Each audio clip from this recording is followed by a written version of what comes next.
जय हिमालय, जय भारत। संसार भर से हिमालय लोग यूट्यूब चैनल देख रहे आप सभी का स्वागत है और मैं हूं भारत की राजधानी नई दिल्ली से डॉक्टर हरीशचंद्र लखेड़ा। क्या कभी आपने सोचा है कि हिंदू के ईश्वर और इस्लाम के अल्लाह में क्या फ़र्क है? क्या दोनों एक ही हैं? महात्मा गांधी ने भले ही अपने भक्ति और समग्र दृष्टिकोण में कहा था कि ईश्वर अल्लाह तेरो नाम, परंतु हिंदुओं का ईश्वर और मुसलमानों का अल्लाह धार्मिक परिभाषा, दर्शन और मानवता के प्रति दृष्टिकोण में मूलतः अलग अलग है। हिंदू धर्म में ईश्वर सर्वव्यापक, सभी जीवों में समान और संपूर्ण मानवता को एक परिवार के रूप में देखने वाला है, जबकि इस्लाम में अल्लाह एकमात्र, अद्वितीय और धार्मिक कसौटी के आधार पर मानव सभ्यता को विश्वासियों यानी ईमान वालों यानी मुसलमानों और गैर विश्वासियों यानी गैर ईमान वालों यानी काफिरों में विभाजित करता है। यानी पूरी मानव सभ्यता को मुसलमान और काफिरों में अल्लाह विभाजित करता है। यही दोनों ईश्वर रूपों का मूलभूत भेद है। शास्त्रीय और दार्शनिक दृष्टि से हिंदू का ईश्वर और मुसलमानों का अल्लाह अलग अलग है। दोनों का स्वरूप, मानवता के प्रति दृष्टि और नियम बिल्कुल भिन्न भिन्न हैं, अलग अलग हैं। पहले हिंदू की बात करते हैं। हिंदू धर्म में ईश्वर सर्वव्यापक, अनंत और सर्वज्ञ है। वह न केवल दृष्टि का सृष्टा और पालक है, बल्कि सभी जीवों और मानव सभ्यता का समग्र आधार भी है। और वेदों में कहा गया है कि एकम सा द्विप्रा बहुधा वदन्ति, ऋग्वेद में कहा गया है, अर्थात सत्य एक है, ज्ञानी जन उसे अनेक नामों और रूपों से पुकारते हैं। जबकि भगवत गीता में भगवान श्री कृष्ण कहते हैं, अहम सर्वस्य प्रभवो मतः सर्व प्रवर्तते, ये गीता में कहा गया है। जबकि रामचरितमानस में गोस्वामी तुलसीदास लिखते हैं कि ईश्वर अंश जीव अविनाशी, चेतन अमल सहज सुख राशि। इन सभी ग्रंथों में स्पष्ट किया गया है कि प्रत्येक जीव में ईश्वर का अंश है। सभी मानव और प्राणी समान हैं। 33 कोटि देवता केवल परमात्मा के विभिन्न रूप हैं, जो भक्ति और जीवन की समझ के लिए प्रतीक हैं। यानी ईश्वर एक है और उसके अनेक रूप हैं। हिंदू धर्म का सबसे महत्वपूर्ण संदेश है वसुधैव कुटुंबकम। महोपनिषद में कहा गया है, अयम निजा परो वेति गणा लघुचेतसाम उदार चरिता नाम तो वसुधैव कुटुंबकम। अर्थात ईश्वर की दृष्टि में पूरी मानवता, प्राणी जगत एक परिवार है। जाति, धर्म, जन्म या भाषा के आधार पर कोई भेदभाव नहीं है और प्रत्येक जीव में ब्रह्म का अंश विद्यमान है। यह मेरा है, यह पराया है, यह छोटी चेतना के लोग कहते हैं। उदार चरित्र के लोगों के लिए तो पूरा संसार अपने परिवार के समान होता है। अब बात करते हैं इस्लाम की, मुसलमानों की। इस्लाम में अल्लाह सर्वशक्तिमान, सर्वज्ञ और एकमात्र ईश्वर है। वह न किसी से उत्पन्न हुआ है और न किसी को उत्पन्न किया। कुरान की सूरत अल इखलास 112:1-4 में अल्लाह के अद्वितीय स्वरूप को स्पष्ट किया गया है। अल्लाह ने सृष्टि की रचना की और वही उसका पालन करता है। जो लोग अल्लाह की एकता, पैगंबर मोहम्मद साहब की पैगंबरी और कुरान को सत्य मानते हैं, वे मुसलमान कहलाते हैं। कुरान कहता है, मुसलमान तो आपस में भाई भाई हैं। सूरह अल हुजुरात 49:10 इसके तहत रहमत और बड़ा इनाम बताया है।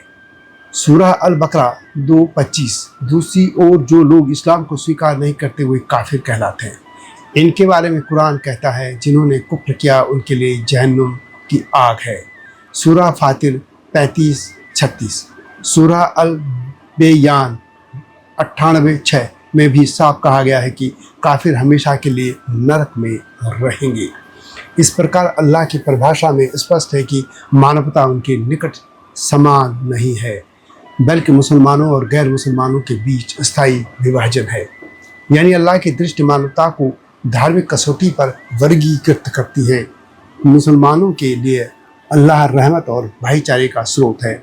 सूरह अल हुजुरात 49:10 जबकि गैर मुसलमानों के लिए विकल्प सीमित हैं, इस्लाम स्वीकार करना, जजिया देना या युद्ध का सामना करना। सूरह अत तौबा 9:29 कुरान में स्पष्ट कहा गया है कि गैर विश्वासियों के लिए नरक का विधान है।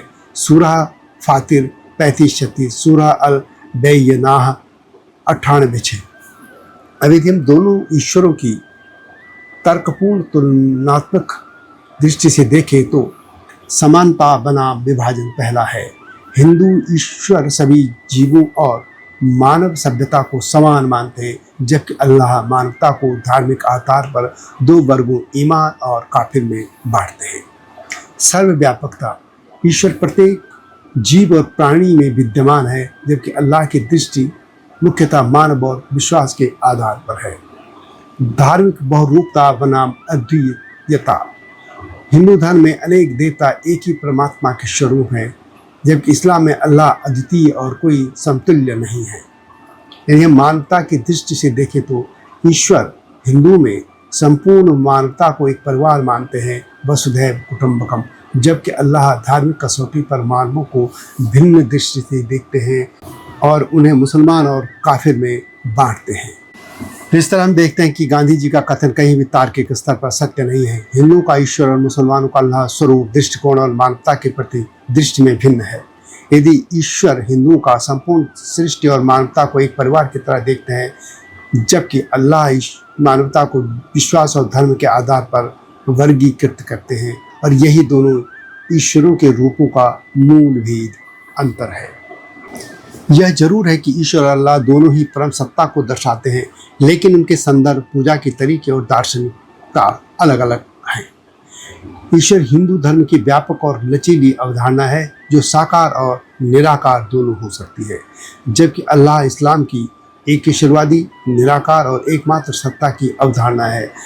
दोनों के बीच अंतर मुख्य रूप से धार्मिक परंपराओं, संस्कृति और दर्शन में निहित है।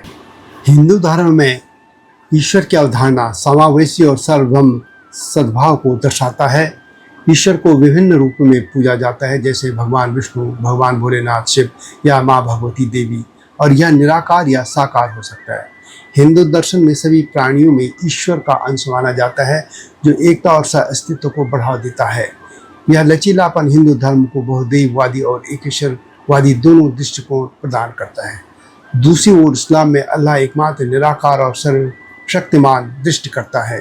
इस्लाम एक सख्त एक ईश्वरवादी धर्म है, जो मानवता को मुसलमान, अल्लाह में विश्वास करने वाले और गैर मुसलमान यानी काफिर में वर्गीकृत करता है।